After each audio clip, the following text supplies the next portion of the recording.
But this message today is for those who are saying, I don't want to hear just what just feels good, but I want to hear what is good. I'm talking to the people saying that I don't want just what everyone else has. I want what God has for me. Then if that describes you, then guess what? This message today is for you. Last week we talked about temptation and all the things of temptation, and I'll run really quickly through just a recap. But if you were not here last week, I encourage you to get the CD from last week and let it minister to you. But last week we talked about temptation, and this week we're going to talk about sin. I know we don't really always, people don't really like talking about sin.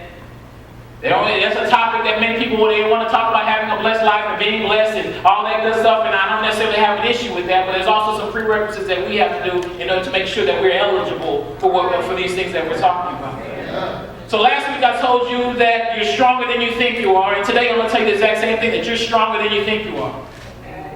So today, last week we talked about the four truths about temptation. We said number one, sinning is wrapped up in the temptation. It's hidden in the temptation. I told y'all that temptation is anything that promises satisfaction at the cost of obedience to God. That was number one. Number two, I told you that you will be tempted. And we asked about what are your blind spots. Because we all have them. Because you will be tempted. And I said, you must know your triggers. And why must you know your triggers? Why? Because your enemy knows your triggers. Number three, we talked about that temptation does not come from God. And we read in James 1:13-15, it says, remember when you're being tempted, do not say, God is tempting me. God is never tempted to do wrong, and he never tempts anyone. Verse 14 says, temptation comes from our own desires, which entice us and drag us away. Verse 15 says, these desires give birth to sinful actions, and when sin is allowed to grow, it gives birth to death. And I asked y'all a question, when is your baby shower? And what are you birthing? Right? What is on your registry? Because when you start birthing sinful action, when you start birthing death, then you're not just birthing that alone. There's accessories that come with that. I asked you, are you showing, and what are you showing right now? We talked about how that the Lord is not going to tempt you, but he may test you. And Dr. Lee talked about that earlier. We talked about Abraham and Isaac and Job, how he was tested. But we also said that when we talk about temptation, you have to reveal the desire so that he can deal with the desire.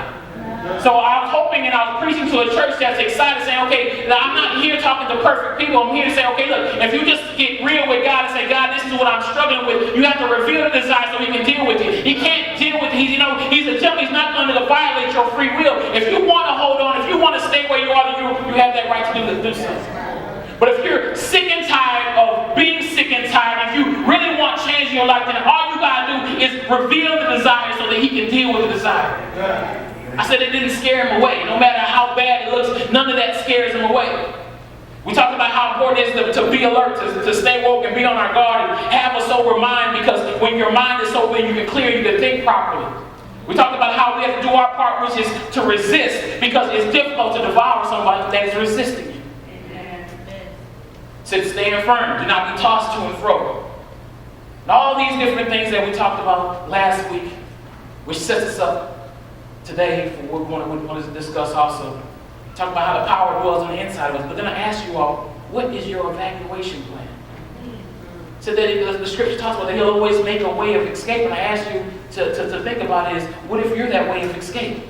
We talked about Rahab, and I pulled out the, it's funny, earlier today I was walking around the church, and someone was trying to explain somebody the message from last week. And I got tickled, like, well, and he was talking about this, and then he pulled out a bucket, and the bucket, wait, hold on, no, so he pulled out a container, and then the container, no. So it was really interesting hearing them trying to explain my analogy from last week. But what is your evacuation plan? Every opportunity, you may be that evacuation plan. We talked about Rahab, and then we talked about the prodigal son, and said that when he came to himself. So we didn't look at the container, we're talking about the contents. So everything that he needed to remove himself from the situation that he was in was already inside of him. And then I gave y'all a profound statement that my father made, said the depth of your foundation will determine the height of your life.